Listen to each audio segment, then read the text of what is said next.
എന്റെ ദൈവമേ, ഏത് നേരത്താണോ അതിനൊക്കെ വലിച്ചോട്ട് പോവാൻ തോന്നിയത്? മനുഷ്യനെ നാണം കെടുത്താൻ വേണ്ടി ഉണ്ടായ ഒരു അനീതി. മനുഷ്യന്റെ ഒക്കെ തലവിധി.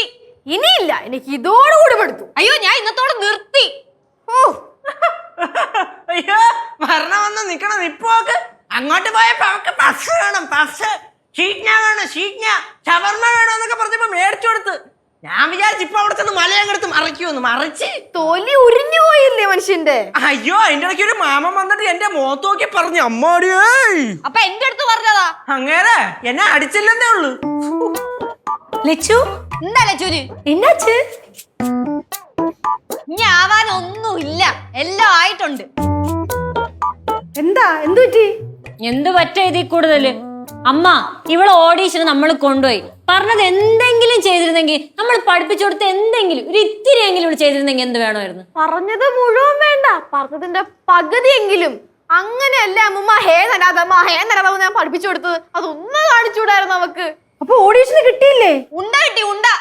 എന്റെ അമ്മമ്മ അവിടെ വന്ന ഓരോ പിള്ളേരുടെ പെർഫോമൻസ് ഒക്കെ കാണണമായിരുന്നു. കൊതി വരും നമുക്ക്. അയ്യോ, അപ്പൊ പാറു ഒന്നും ചെയ്തില്ലേ? ഓ, ചെയ്ത് വടി പോലെ ഇങ്ങനെ നിന്ന്.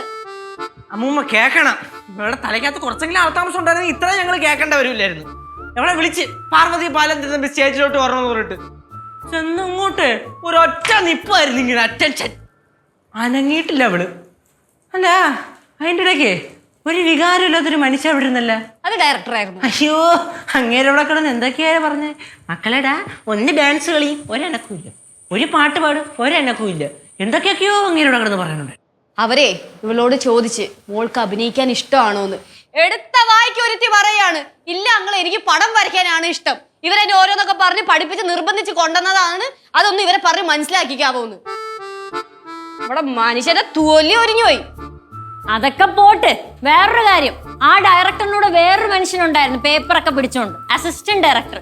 പുള്ളി എന്താണ് പറഞ്ഞതെന്നറിയാമോ? ഇവർ രണ്ടുപേരും കൂടെ ചേർന്ന് നമ്മളെ പിടിച്ചേർത്ത് അങ്ങ് വിരട്ടി. ഇനി ഇങ്ങനെ കോലം കെട്ടിച്ച് ഇവളെ നിർബന്ധിച്ചോണ്ട് അങ്ങോട്ട് പോവാണെങ്കിൽ ബാലവകാശ കമ്മീഷനിൽ കേസ് കൊടുക്കും പോലും. ഇതിൽ കൂടുതൽ നാണംകട ഇനി വേറെ എന്തൊരു വേണം? നോയിക്കൊണ്ട് നിക്കണോ നോക്ക്, എന്തൊന്നും പറയാനില്ലേ? ഇവളെ വേണം. അമ്മമ്മ, ഞാൻ അവരുടെ പറഞ്ഞല്ലേ എനിക്കിതൊന്നും ഇഷ്ടമല്ല, ഞാൻ വരുന്നില്ലെന്ന്. എനിക്ക് ഇഷ്ടമുള്ള ചെയ്താൽ മതി. എനിക്കിപ്പോ ഇതൊന്നും ചെയ്യാൻ ഇഷ്ടമല്ല. കരയണ്ട കേട്ടോ മക്കൾ, കരയണ്ട. കുറെ എണ്ണം ഉണ്ട്, വിദ്യാഭ്യാസം ഉണ്ടെന്നും പറഞ്ഞുകൊണ്ട് നടക്കുക. വിദ്യാഭ്യാസം ഉണ്ടെന്ന് വിചാരിച്ചേ വിവേകം ഉണ്ടാവത്തില്ല. ലച്ചു, നീ നിന്റെ കൊച്ചിനെ ഇതുപോലെ ഒന്ന് വളർത്താൻ തീരുമാനിച്ചേക്കുന്നേ? പിന്നെ അല്ലാണ്ട് ഞാൻ പിന്നെ കണ്ടോടെ ഇഷ്ടത്തിന് വളർത്തണോ? എന്റെ ലച്ചു അങ്ങനെയല്ല. കുഞ്ഞുങ്ങളുടെ ഉള്ളിലെ കഴിവ് എന്താണെന്ന് മനസ്സിലാക്കി അത് കണ്ടറിഞ്ഞ് അതിനെ പ്രോത്സാഹിപ്പിക്കുക ചെയ്യേണ്ടുന്നേ. അല്ലാതെ നിങ്ങളുടെ ഉള്ളിലുള്ള എല്ലാം കൂടെ അതിനെ തലയെ കെട്ടി വയ്ക്കുകയല്ല ചെയ്യേണ്ടുന്നത്. വകതിരിവില്ലാത്ത കുറെ എണ്ണങ്ങളുണ്ട്. മക്കൾ കരയണ്ട കേട്ടോ. ബാ എന്റെ പൊന്നുമോൻ ബാ.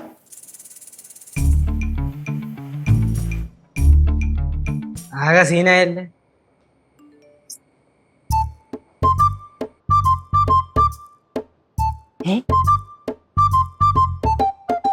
എടാ, 60 വയസ്സിന് മേളിലുള്ളവർക്ക് TV ഷോ പരിപാടിയിൽ ഒരു ഓഡീഷൻ വന്നിട്ടുണ്ട്. അതിന് അമ്മൂമ്മനെ വിട്ടാലോ?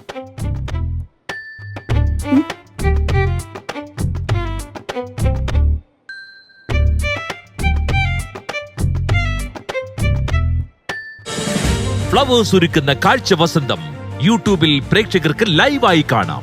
ഫ്ലവേഴ്സ് കോമഡിയിൽ ജോയിൻ ചെയ്യൂ, ആസ്വദിക്കൂ.